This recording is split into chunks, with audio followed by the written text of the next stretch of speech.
বাংলাদেশ জামাত ইসলামীর সব সময় তাদের এই ধরনের একটা ইস্যু থাকে। আপনারা দেখেছেন নির্বাচনের আগে পিআর ছাড়া তারা নির্বাচনে যাবে না।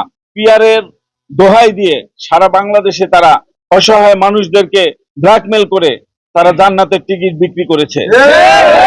আর এখন আবার তারা সেই গণভোটের দোহাই দিয়ে আবার তারা একটা ফায়দা নেওয়ার চেষ্টা করছে। বাংলাদেশ জাতীয়তাবাদী দলের চেয়ারম্যান, বাংলাদেশের প্রধানমন্ত্রী জনাব তারেক রহমান অবশ্যই বলেছে এই গণভোটের রায় কার্যক্রম, গণভোট মানুষের যে গণভোটের রায় জনগণ যেটা দিয়েছেন অবশ্যই সেটা অক্ষরে অক্ষরে পালন করবে। সেটার জন্য আইন সংশোধন যতগুলো সংশ্লিষ্ট বিষয় ছিল সকল কিছুই এখন সম্পূর্ণ হয়েছে। এটা সময়ের ব্যাপার মাত্র।